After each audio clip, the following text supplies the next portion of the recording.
ಮಾಧ್ಯಮದ ಮಿತ್ರರಿಗೆ ನಮಸ್ಕರಿಸುತ್ತಾ ಇವತ್ತು ಪತ್ರಿಕಾಗೋಷ್ಠಿಯ ಉದ್ದೇಶ ನಾನು ತಮ್ಮ ಮುಂದೆ ಇಡಲಿಕ್ಕೆ ಬಯಸ್ತಾ ಇದ್ದೀನಿ. ಪಾಯಿಂಟ್ ನಂಬರ್ 1, ವಿಜಯಪುರ ಜಿಲ್ಲಾ ಉಸ್ತುವಾರಿ ಸಚಿವರಾದ ಡಾಕ್ಟರ್ ಎಂ ಬಿ ಪಾಟೀಲ್ ಸಾಹೇಬರು ಕೈಗೊಂಡಿರುವ ಎಲ್ಲ ಅಭಿವೃದ್ಧಿ ಕಾರ್ಯಗಳು ಮತ್ತು ಇಡೀ ನಮ್ಮ ಮುಸ್ಲಿಂ ಸಮಾಜದ ವಾರ್ಡ್ ಮತ್ತು ಏರಿಯಾಗಳಲ್ಲಿ ಅವರು ಮಾತಿನ ತಕ್ಕ ನಡೆದಿದ್ದು ಕೆಲಸ ಕಾರ್ಯ ಬಗ್ಗೆ ಚರ್ಚೆ ಒಂದನೇದು.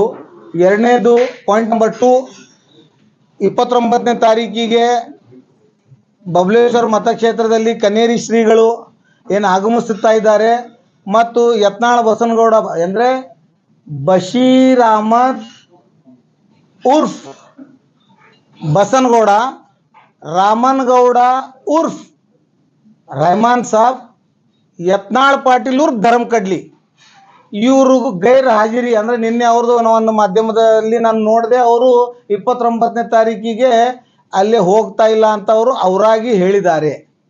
Point number 2. Point number 3, Yatnal Bashir Ahmad Rehman Sab Dharmakadli ಅಂದರೆ ಬಸನಗೌಡ ರಾಮನಗೌಡ ಪಾಟೀಲ್ ಯತ್ನಾಳ್ ಮತ್ತು ರಾಘು ಅಣ್ಣಿಗೇರಿ ಜೊತೆಗಿದ್ದ ಅಪಾರ ಅಭಿನವ ಸಂಬಂಧದ ಬಿರ್ಕದ ಕಾರಣ ಅವ್ರ ಸಂಬಂಧ ಒಂದು ಬೇರೆ ರೀತಿ, ಅದು ಹೇಳಲಾರ್ದಷ್ಟ ಡೀಪ್ ಸಂಬಂಧ ಇದ್ದು ಮೊದಲವರಿಗೆ ಅಪ್ಪಟ್ಟ ಹಿಂದುತ್ವದ ಮತ್ತು ಇನ್ನೂ ಬೇರೆ ಬೇರೆ ಇಂಟರ್ನಲ್ ಸಂಬಂಧಗಳು ಅವೆಲ್ಲ ಸಾರ್ವಜನಿಕವಾಗಿ ಹೇಳಲಾರ್ದಂಗೆ ಸಂಬಂಧಗಳು ಇದ್ದು. ಈಗ ಹೆಂಗದು ಬಿರುಕು, ಅದರ ಮೇಲೆ ಏನು ಸಿಡ್ಲು ಬಿದ್ದದ. Point number 3. ಪಾಯಿಂಟ್ ನಂಬರ್ 4, ನಾನು ಮಾಡಿರುವ ಪ್ರಧಾನ ಜಿಲ್ಲಾ ಸತ್ರ ನ್ಯಾಯಾಲಯದಲ್ಲಿ ಮಾನವ ಹಕ್ಕ ಉಲ್ಲಂಘನೆ ಆಗಿದ್ದು ಹೈದರ್ ನದಾಫ್ ಕೊಲೆ ಪ್ರಕರಣದಲ್ಲಿ ಒರಿಜಿನಲ್ ಆರೋಪಿತರನ್ನು ಆಗಿನ ತನಿಖಾಧಿಕಾರಿಯಾದ ಆರೋಪಿ ವಿಜಯ ಮಾಂತೇಶ್ ಮಠಪತಿ CPI ಆಗಿನ CPI ಮತ್ತು ಆರೋಪಿ HD ಆನಂದ್ ಕುಮಾರ್ ಆಗಿನ ಪೊಲೀಸ್ ಅಧೀಕ್ಷಕ ವಿಜಯಪುರ ಇವರು ಒರಿಜಿನಲ್ ಆರೋಪಿಗಳನ್ನು ಮುಚ್ಚಾಕಿ ಡುಪ್ಲಿಕೇಟ್ ಆರೋಪಿಗಳನ್ನು ಚಾರ್ಜ್ ಶೀಟ್ ಮಾಡಿ ಇದು ನಮ್ಗೆ ಮೇಲ್ನೋಟಕ್ಕೆ ಕಂಡು ಬಂದಿದೆ. ಯಾಕಂದರೆ ಅದೇ ಕೇಸ್ನಲ್ಲಿ ನಾನು ಒಬ್ಬ ಆರೋಪಿ ಆಗಿದ್ದೀನಿ. ನನ್ನನ್ನು ಸುಮ್ಮನೆ ಸಿಗಿಸಿದ್ದು ಆರೋಪಿಗೆ ಕೆಲವೊಂದು ಸಾಕ್ಷಿ ಆಧಾರಗಳನ್ನು ನಾವು ಕಲೆ ಹಾಕಿದ್ದೀವಿ. ಅದರಿಂದ ಮೇಲ್ನೋಟಕ್ಕೆ ಗೊತ್ತಾಗ್ತಾ ಇದೆ ಅಂತಂದರೆ ಯಾವ ಥರ ಯೋಗೇಶ್ವರ್ ಗೌಡ ಮರ್ಡರ್ ಕೇಸ್ ನಡೆದಿತ್ತು ಅದರಲ್ಲಿ ಒರಿಜಿನಲ್ ಆರೋಪಿತರೇ ಬೇರೆ, ಚಾರ್ಜ್ ಶೀಟೆಡ್ ಆರೋಪಿತರೇ ಬೇರೆ. ಹಾಗಾಗಿ ಈ ಕೇಸ್ನಲ್ಲಿ ಹೈದರ್ ಅಲಿ ನದಾಫ್ ಕೊಲೆ ಪ್ರಕರಣದಲ್ಲಿ ಒರಿಜಿನಲ್ ಆರೋಪಿಗಳನ್ನು ಚಾರ್ಜ್ ಶೀಟ್ ಮಾಡದೆ ಡುಪ್ಲಿಕೇಟ್ ಆರೋಪಿಗಳನ್ನು ಚಾರ್ಜ್ ಶೀಟ್ ಮಾಡಿ ರಾಜಕೀಯ ಲಾಭ ಪಡೆದಿದ್ದು ನಗರ ಶಾಸಕ. ಹಾಗಾಗಿ ಇದರದ ಮರು ತನಿಖೆ ಆಗಬೇಕು, CBI ದಿಂದ ಆಗ್ಬೇಕಂತ ಮಾನ್ಯ ಜಿಲ್ಲಾ ಉಸ್ತುವಾರಿ ಸಚಿವ ಹಾಗೂ ರಾಜ್ಯದ ಮುಖ್ಯಮಂತ್ರಿ ಸನ್ಮಾನ್ಯ ಸಿದ್ದರಾಮಯ್ಯನವರು ಹಾಗೂ ಗೃಹ ಮಂತ್ರಿಗೆ ವಿನಂತಿ. ಈ 4 ಪಾಯಿಂಟ್ ಮೇಲೆ ಇವತ್ತಿಂದ ನಂದು ಪತ್ರಿಕಾಗೋಷ್ಠಿ ಇದೆ. 6/5/2023 ರಂದು ಒಂದು ಹೈದರ್ ನದಾಫ್ ಅನ್ನೋ ವ್ಯಕ್ತಿಯನ್ನು ಕೊಲೆಯಾಗಿತ್ತು. ಆ ಕೊಲೆ ನಡೆದ ಸಮಯದಲ್ಲಿ ನಾನು ಕ್ರೊನಾಲಜಿಕಲ್ ತಮ್ಗೆ ಒಂದು ಮಾಧ್ಯಮದ ಮುಖಾಂತರ ಪಾಯಿಂಟ್ಸ್ ಹೇಳ್ತಾ ಇದ್ದೀನಿ. ಅದನ್ನು ನೀವು ಎಲ್ಲ ಗಂಭೀರವಾಗಿ ಅರ್ಥಿಸ್ಕೊಳ್ರಿ. ದಿನಾಂಕ 6/5/2023 ಒಂದು ಕೊಲೆ ಆಗ್ತದೆ, ಒಬ್ಬ ವ್ಯಕ್ತಿಯನ್ನು ಶೂಟೌಟ್ ಆಗ್ತೈತಿ. ಆ ಟೈಮ್ ಸಾರ್ವತ್ರಿಕ ಅಸೆಂಬ್ಲಿ ಚುನಾವಣೆ ನಡೆದಿರ್ತದ. ಅದೇ ಕೊಲೆ ಆಗೋಕ್ಕಿಂತ 5-6 ದಿವಸ ಮುಂಚೆ ಇದೇ ನಗರ ಶಾಸಕ ಯತ್ನಾಳ್ ಬಸನಗೌಡ ಪಾಟೀಲ್ ಮಾಧ್ಯಮದ ಮುಖಾಂತರ ಒಂದು ಹೇಳಿಕೆ ಕೊಡ್ತಾರ. ಅದು ನಮ್ಮಲ್ಲೇ ರೆಕಾರ್ಡೆಡ್ ಇದೆ, ಅದು ನಾವು ಪ್ರಿಸರ್ವ್ ಮಾಡಿಟ್ಟಿವಿ. ಅವ್ರು ಹೇಳ್ತಾರ ಇನ್ನು 4-5 ದಿವಸನಲ್ಲಿ ಒಂದು ಘಟನಾ ಆಗ್ತೈತಿ, ಇಡೀ ಬಿಜಾಪುರ ಇಲೆಕ್ಷನ್ ಚೇಂಜ್ ಆಕೈತಿ, ಕಾದು ನೋಡ್ರಿ ಅಂತೇಳಿ ಅಲಾರ್ಮ್ ಕೊಟ್ಟಿದ್ರು. Point number 1. ಪಾಯಿಂಟ್ ನಂಬರ್ 2, ಸತ್ತ ವ್ಯಕ್ತಿ ಹೈದರ್ ಅಲಿ ನದಾಫ್, ಫಿರ್ಯಾದಿ ಕೊಟ್ಟವಳು ಅವನ ಹೆಂಡತಿ ನಿಶಾತ್ ಹೈದರ್ ಅಲಿ ನದಾಫ್. ಆ ಟೈಮ್ನಾಗ ನಾನು ಮನೆಯಲ್ಲಿ ಇದ್ದಾಗ ಹಾಶಿಂಪಿ ದರ್ಗಾದ ಒಬ್ರು ಗುರುಗಳು, ಅವರು ಸಹೋದರು, ಈ 3 ಮಂದಿ ನಾವು ನಮ್ಮ ಕಾರ್ಯಕ್ಷೇತ್ರದೊಳಗೆ ನಮ್ಮ ಇದ್ರೊಳಗಿದೆ ಇಲೆಕ್ಷನ್ ಚುನಾವಣೆಯಿಂದ ನಮ್ಮನ್ನು ದೂರ ಹಿಡಿಯಲು ಒಂದು ಸಂಚ ಈಗಾಗಲೇ ರೂಪಿಸಿದ್ದು. ಆರೋಪಿ ಇದೇ ನನ್ನ ಪ್ರಕರಣದಲ್ಲಿ ಆರೋಪಿ ನಂಬರ್ 1ನೇ ಒಂದು CDR ಟವರ್ ಲೊಕೇಶನ್ ಮತ್ತು ಟವರ್ ಡಂಪ್ ಪೊಲೀಸ್ ಇಲಾಖೆಯವರು ಆಗ ಮಾಡಲಿಲ್ಲ.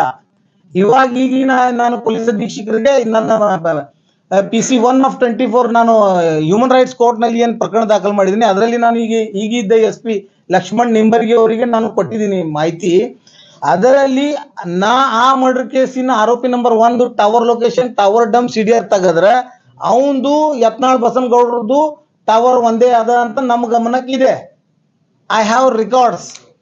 ಆ ಆಯಾಮದಲ್ಲಿ ಯಾವುದು ತನಿಖೆ ಆಗಿಲ್ಲ. ಮತ್ತು ವಾರ್ಡ್ ನಂಬರ್ 19 ಕಾರ್ಪೊರೇಟರ್ ಆದ ನಿಶಾತ್ ಹೈದರ್ಲಿ ನದಾಫ್ಗ ಮತ್ತು ಕಿರಣ್ ಪಾಟೀಲ್ಗ ಅಭಿನವ್ ಸಂಬಂಧ ಈ ಚುನಾವಣೆ ಇವನ್ ಗನ್ ಸಾಯುಕ್ಕಿಂತ ಮುಂಚಿಂತೂ ಇದೆ. ಹಾಗಾಗಿ Kiran Patil direct connection with Yatnal Basanagouda Patil ಮತ್ತು ಇಲೆಕ್ಷನ್ ಅದ ಎಲ್ಲ ಉಸ್ತುವಾರಿ ನೋಡ್ಕೊಂಡಿದ್ದೆ ಕಿರಣ್ ಪಾಟೀಲ್ ಅಸೆಂಬ್ಲಿ ಇಲೆಕ್ಷನ್ದಾಗ. ಹಾಗಾಗಿ ಇದು ಒಂದು ಚೈನ್. ಮತ್ತು ಇದೇ ಕೊಲೆ ಪ್ರಕರಣದೊಳಗ ನಿಶಾತ್ ಹೈದರ್ಲಿ ನದಾಫ್ ಕಿರಣ್ ಪಾಟೀಲ್ ಸಿಟಿ MLA ಮತ್ತು ಒಬ್ಬ ಪ್ರತಿಷ್ಠಿತ ದರ್ಗಾದ ಗುರುಗಳದು ಸಹೋದರ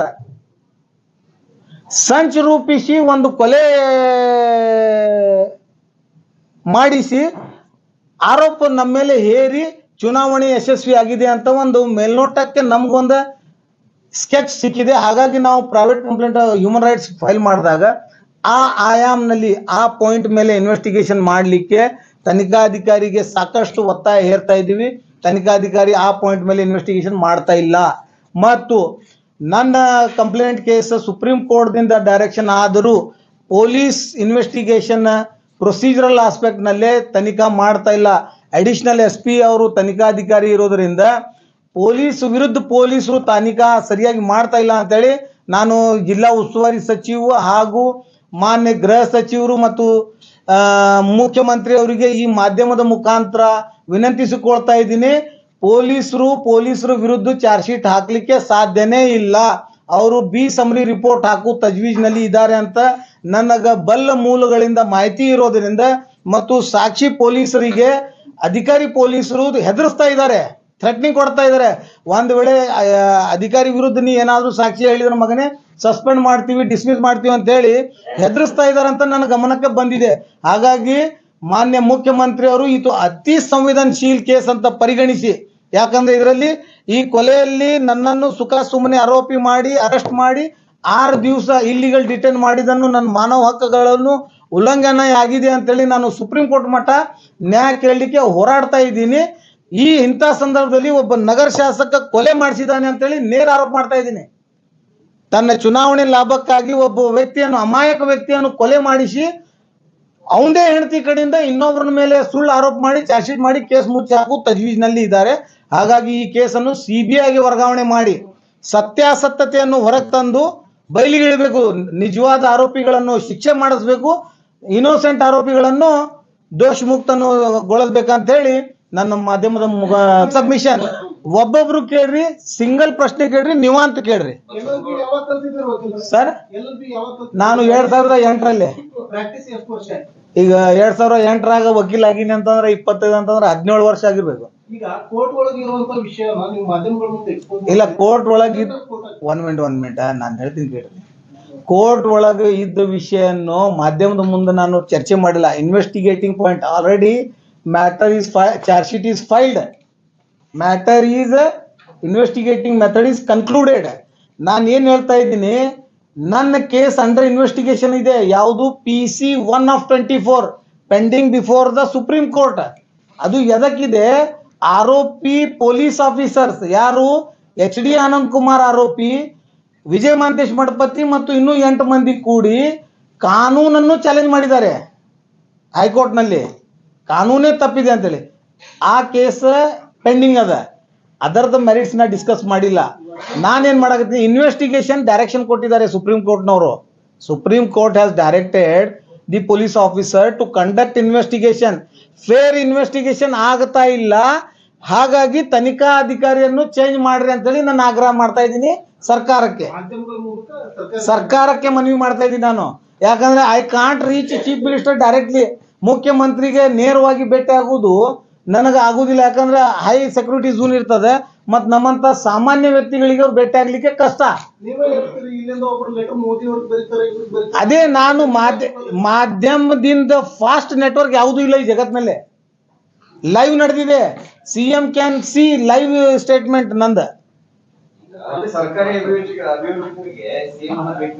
ಇಲ್ಲ, ಅದು ಸರ್ಕಾರಿ ಅಭಿಯೋಜಕ ಹುದ್ದೆ ಮೇಲೆ ಇಲ್ಲ ಅದು ಪ್ರಶ್ನೆ. ಅದನ್ನೇ ಬೇರೆ, ಇದನ್ನೇ ಬೇರೆ. ಅಲ್ಲ ಈಗ ಬಸವನಗೌಡರ ಜೋಡಿ ಷಡ್ಯಂತ್ರ ರೂಪಿಸಿ ಮಾಡಿದ ದರ್ಗಾದ ಗುರುಗಳು ಯಾರು? ಅದೇ it is a subject matter of investigation. ನಮಗ ಬಂದದ ಮಾಹಿತಿ ಪ್ರಕಾರ ಅದು ದರ್ಗಾದ ಗುರುಗಳು ಅಂತ ಹೇಳಿದ್ರಿ. ಗುರುಗಳದ ಸಹೋದರ ಸಾರಿ. ಈಗ ನೋಡ್ರಿ, ನಾನು ಷಡ್ಯಂತ್ರ ಮಾಡಿದ ಅದೇ ಇನ್ವೆಸ್ಟಿಗೇಷನ್ ಮಾಡಿ ತನಿಖಾಧಿಕಾರಿ ರಿವೀಲ್ ಮಾಡ್ಬೇಕಲ್ಲ. ಈಗ ಒಬ್ಬ ವ್ಯಕ್ತಿ ಹಿಂಗ ಅಪರಾಧ ಆಗಿದೆ ಅಂತ ಫಿರ್ಯಾದಿ ಕೊಟ್ಟಿರ್ತಾರೆ, ಪ್ರಕಾರ ನೀವು ಅದನ್ನ ಯಾರಿದ್ದಾರೆ ಸಹೋದರ ಆ ಸಂದರ್ಭ ಬಂದಾಗ ಹೇಳ್ತೀವಿ.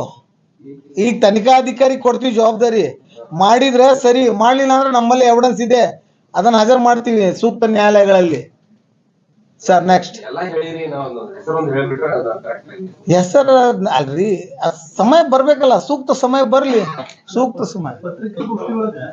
ಯಾರೋ ಬಸೀರಾಮ ಧರ್ಮ ಕಡ್ಲಿ ಯಾವ ವ್ಯಕ್ತಿ ಯಾರು ಅಂತ ಗೊತ್ತಾಗ್ಲಿಲ್ಲ. ನಗರ ಶಾಸಕರು ಬಸನಗೌಡ ರಾಮನಗೌಡ ಪಾಟೀಲ್ ಯತ್ನಾಳ್ ಊರ್ಪ ಧರ್ಮ ಕಡ್ಲಿ. ಅವರು JDS ನಾಗ ಇದ್ದಾಗ ಬಶೀರ್ ಅಹಮದ್ ಇದ್ರು, ರಾಮನಗೌಡ ಬದಲಾಗ ರೆಹಮಾನ್ ಸಾಬ್ ಆಗಿದ್ರು. ಈಗ ಏನಾಗಿದ್ದಾರೆ ಗೊತ್ತಿಲ್ಲ. ಅದ್ರ ಬಗ್ಗೆ ಏನಾದ್ರು ದಾಖಲೆ ಇದೆ? ದಾಖಲೆ ಟೊಪ್ಗಿ ಹಾಕೊಂಡಾರ, ಅದು ಬಶೀರ್ ಅಹಮದ್ ಟೊಪ್ಗಿ ಹಾಕೊಂಡಾರ ಯಾರ? ಹಾಕೊಂಡ ತಕ್ಷಣ ಹೆಸರು ಚೇಂಜ್ ಆಗುತ್ತೆ. ಹೌದು. ಮತ್ತು ಎಲ್ಲ ಮುಸಲ್ಮಾನರು ಜಾತಿಗಳು ಇರಲ್ಲ, ಎಲ್ಲ ಮುಸಲ್ಮಾನರು ಆತಂಕಿಗಳು ಇರಲ್ಲ. ಎಲ್ಲ ಮುಸಲ್ಮಾನರಿಗೆ ಪಾಕಿಸ್ತಾನ ಕಳಿಸೋ ಅವಶ್ಯಕತೆ ಇಲ್ಲ. ಕೆಲವೊಬ್ರು ನಮ್ಮವರು ಅವ್ರ ಜೊತೆಗೆ ಸೇರ್ಕೊಂಡಾರ. ರಾಜ್ಯದಲ್ಲಿ ಸಾಕಷ್ಟು ರಾಜಕಾರಣಿಗಳು ಸುದ್ದಿ ಹಾಕಿದ್ದಾರೆ. Yes. ಹಾಗಾದ್ರೆ ಅವ್ರು ಇಲ್ಲ ರಾಜ್ಯದ ಎಲ್ಲ ರಾಜಕಾರಣಿಗಳು ಟೊಪ್ಪಿಗೆ ಹಾಕೊಂಡು ಮುಸುಲ್ರಿಗೆ ಬೈದಿಲ್ಲ. There is a difference. Dharmakadli ಮುಸಲ್ಮಾನ್ ಸಮಾಜಕ್ಕ ಧರ್ಮಕ್ಕ ಬೈತಾರ, ಅವಹೇಳನಕಾರಿನಾಗಿ ಮಾತಾಡ್ತಾರ. ಸಿದ್ದರಾಮಯ್ಯ ಸಾಹೇಬರು ಚೀಫ್ ಮಿನಿಸ್ಟರ್ ಅವರು ಎಂದಾದ್ರೂ ಮುಸ್ಲಿಂ ಸಮಾಜಕ್ಕಾಗಿ ಅಥವಾ ಇಸ್ಲಾಂ ಧರ್ಮಕ್ಕಾಗಿ ಅವಹೇಳನಕಾರಿಯಾಗಿ ಮಾತಾಡಿದ್ದು ಕಂಡೀರಾ? ಪ್ರಧಾನ ಮಂತ್ರಿ ನರೇಂದ್ರ ಮೋದಿಜಿ ಅವರು ಎಂದಾದ್ರೂ ಇಸ್ಲಾಂ ಧರ್ಮನ್ನು ಮುಸಲ್ಮಾನರನ್ನು ಅವಹೇಳನಕಾರಿಯನ್ನಾಗಿ ಮಾತನಾಡಿದ್ರು ಕೇಳಿದ್ರ? ಹಾಗಾಗಿ ಅವರು ಬಶೀರ್ ಅಹಮದ್ ಆಗಲ್ಲ. ಬಶೀರ್ ಅಹಮದ್ ಇರವ. ರಾತ್ರಿಗೆ ಬಶೀರ್ ಅಹಮದ್, ಹಗಲತ್ ಬಸನಗೌಡ ಆಗಬಾರ. ನಮ್ದು ಉದ್ದೇಶ ಏನಿದೆ, ಅವರಿಗೆ ನಗರ ಶಾಸಕರೇ ಅತಿ ಗೌರವ ಇದೆ ನಮಗೂ. ನಾವು ಅವ್ರಿಗೆ ಏನು ಹೇಳ್ತೀವಿ, ನೀವು ಪಕ್ಕಾ ಬಶೀರ್ ಅಹಮದರೇ ಆಗಲಿ, ಇಲ್ಲ ಪಕ್ಕಾ ಬಸನಗೌಡರೇ ಆಗಲಿ, ನೀವು ಸಂದರ್ಭದ ಅನುಗುಣವಾಗಿ ಆಗಬೇಡ್ರಿ ಅಂತ ನಮ್ದು ಮೆಸೇಜ್. ನಮ್ಮ ಸಮಾಜಕ್ಕೆ ಈ ಮಾಧ್ಯಮದ ಮುಖಾಂತರ ಅವರಿಗೆ ನಾವು ನೇರ ಮೆಸೇಜ್ ಏನಿದೆ ಅಂದ್ರೆ, ಪಕ್ಕಾ ಬಶೀರ್ ಅಹಮದ್ ಆಗ್ರಿ, ತೊಂದರೆ ಇಲ್ಲ, ಪಕ್ಕಾ ಬಸನಗೌಡರಾಗ್ರಿ.